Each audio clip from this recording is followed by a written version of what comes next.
હર હર મહાદેવ, હરિઓમ, જય માતાજી। આપણે કામ તો વાડીએ આવી એટલે કામ તો ખૂટે જ નહીં, ક્યાંક કામ તો હોય જ, પણ કામ કરવા વાળા જોઈ અને ખેતરમાં કામ તો હોય જ। દેવાનસિંહ પપ્પા જો ગાયું હાટું આવી ગયા ખડ વાઢીને।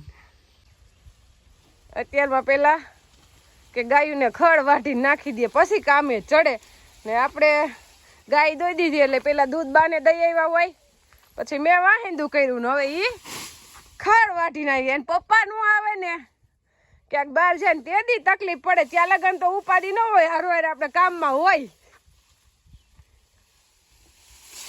અત્યારમાં એક નીણ ખરની કરી દેવું, પછી પાછું ભૂકો નાખશું અને આણે તો ખાણ ખાઈ લીધું હોય એટલે કઈ પ્રશ્ન હોય જ નહીં એટલો બધો। સવારનું આપણું રૂટીન કામ જ હોય, હા, ગાય દોવી, વાહિંદું કરવું અને પેલા ગાયોને નીણ નાખવી। હા, આ કામ ફાઇનલ, પછી બીજું બધું કામ બદલે કાયમી। હા, હા, અમે દુજાણા વાળાને તો કામ ખૂટે જ નહીં, છેલ્લે આવીને ભલે ને ગાયુંને નીણ નાખે ને એ કામ હોય, એમ ગાયુંને હાચવવાનું પણ કામ હોય। આપણે ઈ નાનજી બાપા છે એટલે એટલો બધો પ્રશ્ન ન હોય, નકર તો વાડિયા તો રહેવું જ પડે। ગમતી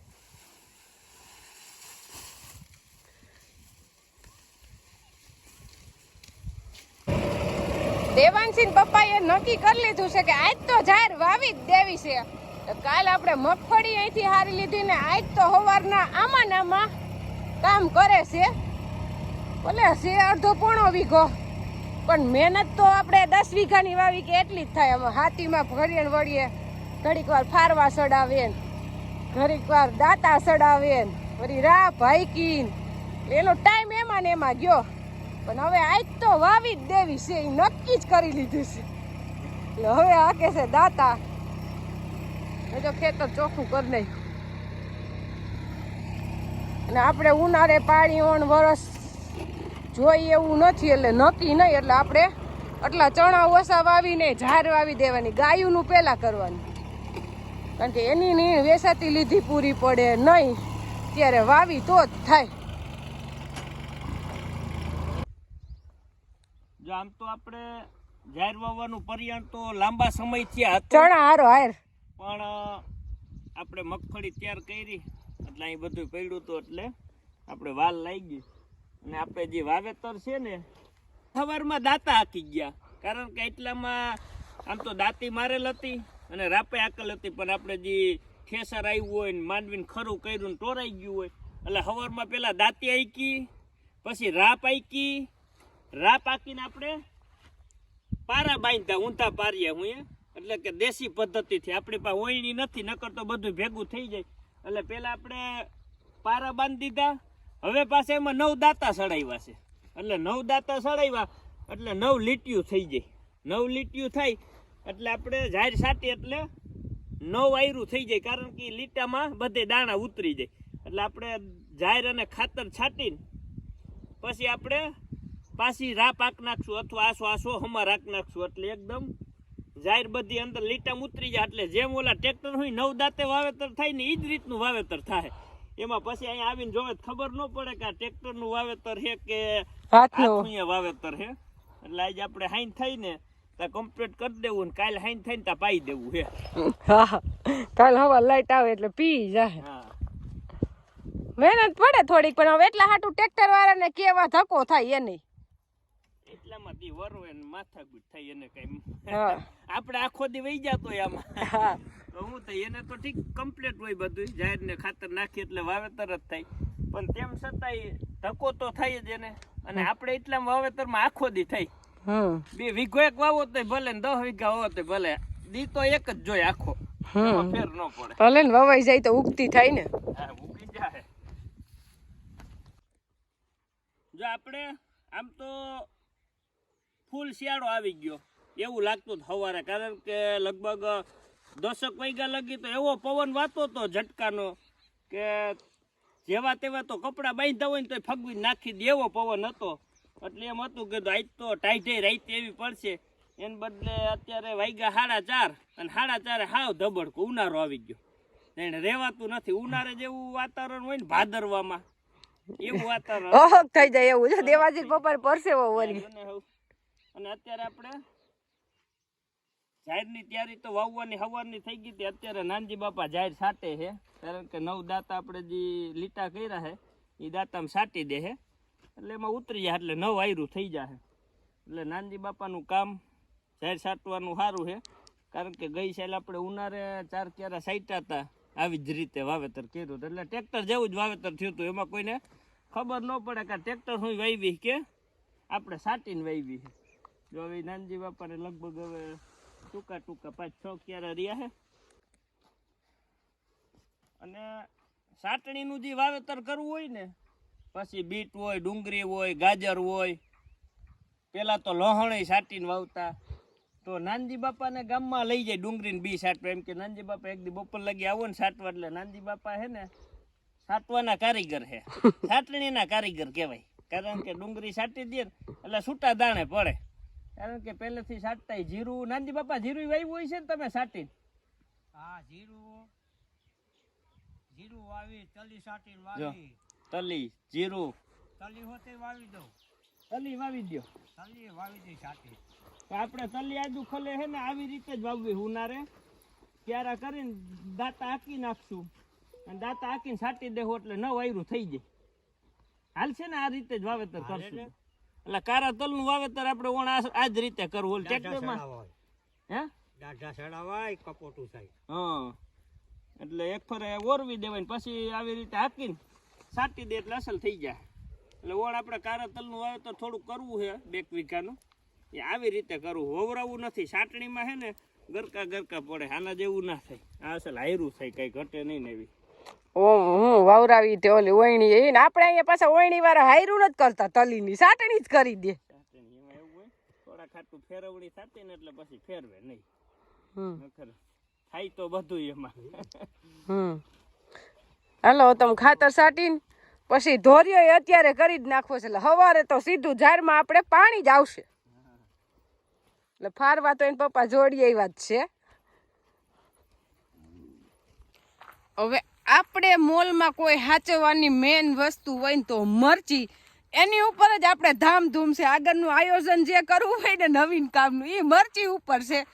અને ઓણ અત્યારે તો એવું દેખાય છે મરચીના ભાવે બહુ સારા છે, એટલે આપણે મરચી ઉપર નજર છે ને એમાં મહેનત એમાં જ કરવાની છે. અને ખરેખર અત્યારે મરચી આપણી એવી છે કે એમાં મહેનત કરી તો વસૂલ થાય એવું દેખાય છે, કારણ કે અત્યારથી જ આપણે ખબર પડી જાય. કપાસમાં તો હવે કાંઈ છે જ નહીં, વીણાઈ જાય એટલે હવે એને તો કાંઈ કરવાની જરૂર જ નથી. પછી 2 વીણી છે, 1 વીણી પછી પાછળ તો ઉહેડો જ થાય, પછી એમાં કાંઈ છે નહીં.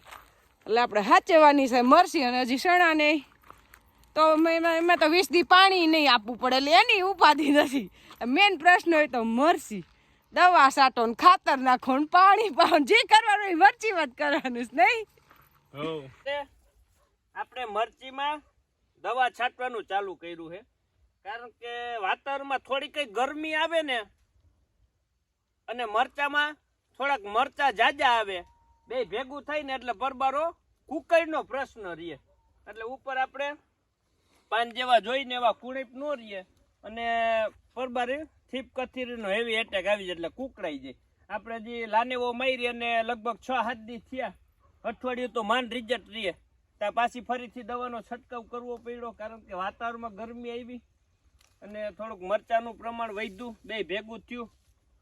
એટલે અત્યારે આપણે દવા મારી હી સીઝર શૂટર ને વિટારા, કારણ કે એ દવા આપણે વારંવાર નથી મારતા, પણ વચમાં 2 રાઉન્ડ લઈ લે એટલે કે અંદાજે 20 થી 25 દિવસે એક ફરે મારી.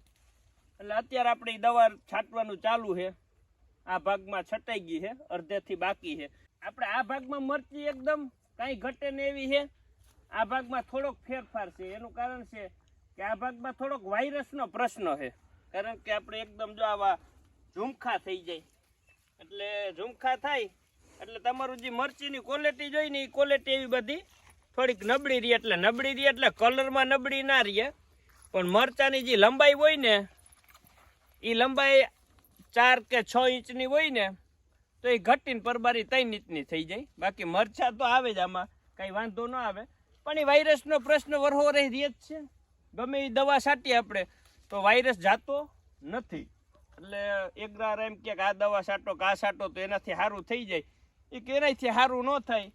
બાકી જે મરચા આવે ને એ થોડાક મહિનો ટૂંકા આવે, બાકી બહુ કઈ બીજો વાંધો આવે નહીં. અને આ પ્રશ્ન શિયાળામાં જ આવે, ચોમાસામાં નથી આવતો.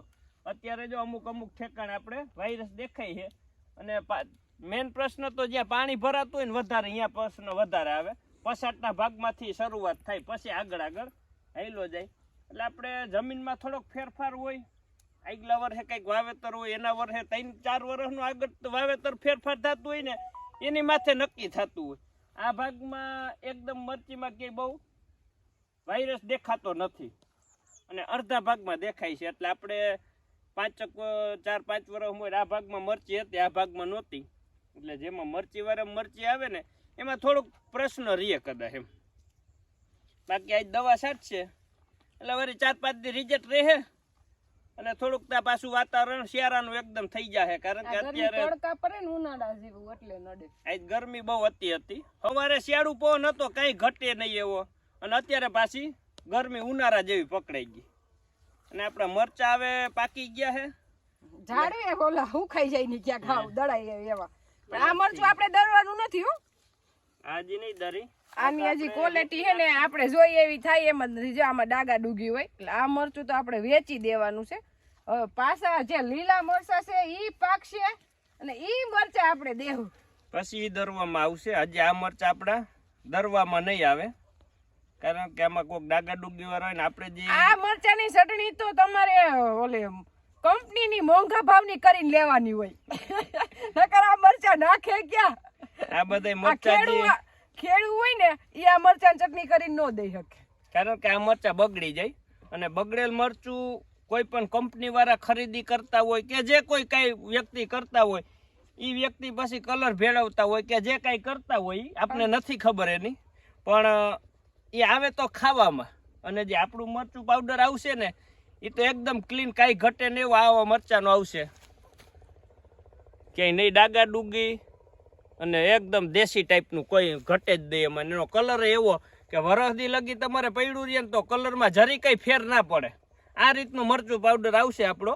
પણ હજી વાર છે. જે અત્યારે લીલા મરચા છે ને એ પાકશે ને પછી. અત્યારે જે વીણશું ને એ તો હજી આપણે ખુલ્લી બજારમાં એમને દઈ દેવું આખા. આની અત્યારે આપણે આ મરચું દરી જ ન હોકી, આપણો જીગર જ ન પડે. એમ થાય કેમ ખવડાવવું માણસો ને, આપણે એવું થાય. અને ખરેખર મરચું પાવડર ખાવું હોય તો આખા વર્ષનું ભેગું લઈ લઈને તો વધારે સારું રહે છૂટક ખાવા કરતા. એ આપણે એકદમ ચોખ્ખું અને સારું મળે એમ. અને ઈ આપણી રીતે જોઈને લીધું હોય ઈ. હા.